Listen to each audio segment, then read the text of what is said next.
Un Estado-nación está compuesto por un territorio delimitado, una población y un gobierno que administra los recursos naturales y humanos, según los poderes que le otorga la Constitución vigente.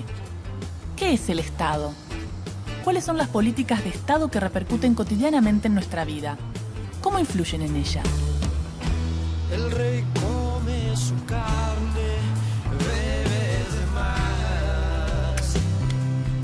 Tenemos que preguntarnos primero de qué Estado estamos hablando. Podemos estar hablando de las ciudades-estado griegas, de los imperios, reinos. Cuando hablamos del Estado hoy en día, hablamos del Estado nacional. Es decir, hablamos de un fenómeno que no tiene más de 150, 200 años. Es un fenómeno históricamente reciente. El Estado, para decirlo en difícil, sería la máxima instancia que articula las relaciones sociales en una sociedad.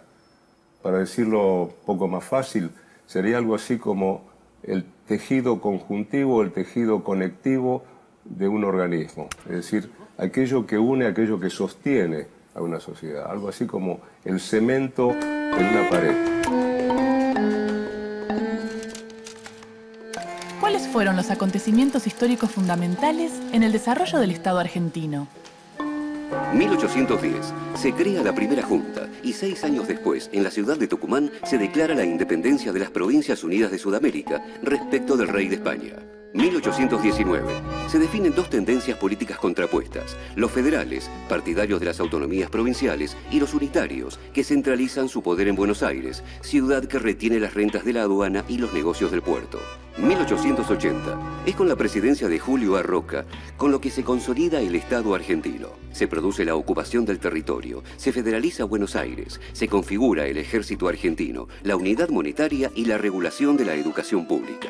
A través de las políticas de Estado, se fomenta el crecimiento de la economía agroexportadora en el mercado mundial. 1916. El radical Hipólito Yrigoyen es elegido presidente. La clase media en formación accede a cargos estatales y a responsabilidades políticas. El Estado declara las primeras medidas de protección social de los trabajadores. Sin embargo, se mantiene la política de represión hacia las llamadas clases peligrosas, como denominan a anarquistas y socialistas. 1930. En el contexto de la crisis económica mundial, la oligarquía argentina decide volver a tomar en sus manos el control político. Se organiza el primer golpe de Estado. Esta será una debilidad estructural del sistema político argentino a lo largo del siglo XX. 1946. Asume la presidencia Juan Domingo Perón. Se moderniza el Estado. Se consolida la organización de la clase trabajadora y se reforma en 1949 la Constitución Nacional, incorporándose los derechos sociales y laborales. 1955. Un golpe de Estado derroca a Perón. El general Lonardi asume la presidencia y es reemplazado al poco tiempo por Aramburu. Se interviene la CGT y se proscribe el peronismo. Se abre una etapa de inestabilidad política que se cerrará en 1983. 1976. La última dictadura pone en marcha un plan de reforma neoliberal. El lema inicial declara: achicar el Estado es agrandar la nación.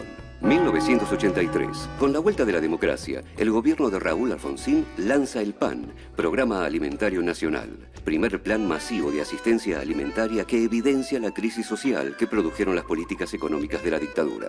1990. Durante el gobierno del presidente Carlos Menem, se privatizan las empresas del Estado. Lejos de desaparecer, como dictaba la doctrina neoliberal, el Estado se reconfigura en función de los intereses de núcleos económicos privados y actúa como garante de estos. 2003-2011. Durante las presidencias de Néstor Kirchner y Cristina Fernández de Kirchner, se inicia una etapa de recuperación de la autoridad del Estado y de sus capacidades de regulación económica y social. Es lo que el Estado decide permanentemente a través de aquellos que hablan en nombre del Estado.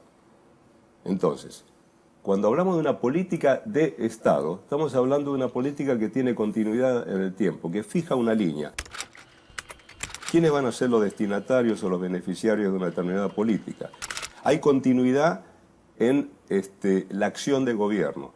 Se adoptan determinados planes y determinadas estrategias y se le da continuidad más allá de cuáles son los ocupantes de un determinado gobierno. Podría preguntarse, en última instancia, cuáles son los roles fundamentales del Estado.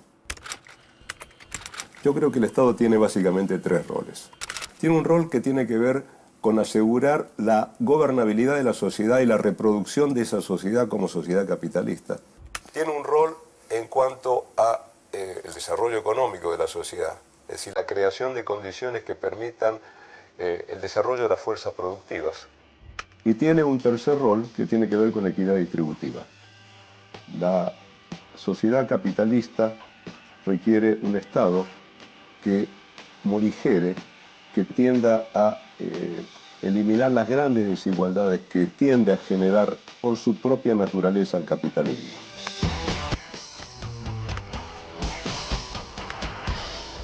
Veamos cómo el Estado Nacional redistribuye los recursos que llegan a la Administración Nacional de la Seguridad Social, a partir de los impuestos al valor agregado, IVA, a las ganancias, a los combustibles, a los cigarrillos y al monotributo. En 2009, aproximadamente el 60% de los menores de 18 años se encontraba cubierto por el régimen de asignaciones familiares contributivas. Este régimen beneficia a todos los trabajadores asalariados registrados que tengan a su cargo uno o más hijos menores de 18 años y un ingreso de hasta 5.200 pesos mensuales. La sanción en 2009 de la Asignación Universal por Hijo para Protección Social benefició con el régimen de asignaciones familiares a más de 3.500.000 chicos, al incluir a todos los hijos de los desocupados o trabajadores no registrados, cuyos ingresos no superen el salario mínimo vital y móvil de 2.300 pesos.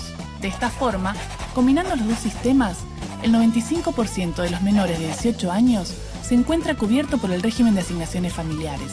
En la actualidad, la Asignación Universal por Hijo supone una transferencia de 270 pesos mensuales por cada hijo menor de 18 años, hasta un máximo de 5 hijos. El requisito que obliga a los beneficiarios de la Asignación Universal por Hijo a presentar certificados que acrediten la asistencia del menor a la escuela generó que en 2010 se registrara un aumento de cerca del 20% de la matrícula de los colegios secundarios. Creo que la asignación universal por hijo corresponde sobre todo para aquellos sectores más necesitados.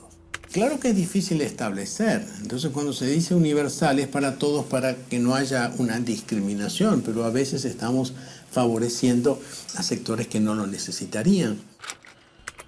Creo que hay que tener presente que ese no es un dinero gratuito, eso es un dinero que surge de los propios ciudadanos, a través de los impuestos. Entonces, a mí me parece que es lógico que aquellos que tienen mayor capacidad contributiva, es decir, aquellos que tienen mayores ingresos y por lo tanto tienen obligaciones tributarias distintas, contribuyan a elevar el nivel social de aquellos que no tienen las mismas posibilidades. Trabajar el sexo en la tierra, trabajar el espíritu lleno, trabajar con nuestras esposas, trabajar. Tiene el ejercicio del poder de un modo transitorio. Ese poder transitorio es el poder del gobierno para administrar un Estado. Y ese Estado no debe ser neutro. El Estado debe favorecer a las mayorías populares. Y para que el Estado favorezca a las mayorías populares, no solamente tiene que tener una muy buena organización, eficaz, eficiente, con capacidad de propender al uso de herramientas para la creación de empleo y distribución equitativa de la riqueza, sino también para generar equidad y transparencia a los efectos de no ser esclavo de políticas corporativas. Estamos en el año 50, digo, para remontarnos en el tiempo. Y hay una persona que sale a la mañana a trabajar, camina hasta la estación, toma el tren, pone combustible a la estufa, ¿verdad? Los transportes son baratos. Bueno, cada uno de esos aspectos, evidentemente, tienen una significación desde el punto de vista del papel que el Estado está desempeñando. El Estado subsidia el transporte, el Estado, al dictar la conciliación obligatoria, determina si la huelga es legal o no es legal, ¿no? Cuando dos personas firman un contrato, en realidad no firman dos personas, firman tres, porque firma también el Estado. El Estado está firmando ese contrato en la medida que las partes determinan que si una de ellas no cumple, el Estado va a intervenir y va a hacer cumplir el contrato, ¿no? De manera que está presente permanentemente en la vida cotidiana. veces miras bajo la superficie y podés ver caras tristes. Esto que acabas de ver es un programa de televisión, donde tuvimos el poder de comunicar una idea. Hacerse cargo de que cada uno tiene su poder conlleva mucha responsabilidad. Todos lo ejercemos. Cuando votamos, nos movilizamos, participamos o simplemente en nuestros actos cotidianos. Nosotros somos responsables de este espacio de poder. ¿Y vos? ¿Qué haces con el tuyo? A veces miras bajo la superficie y podés ver caras tristes.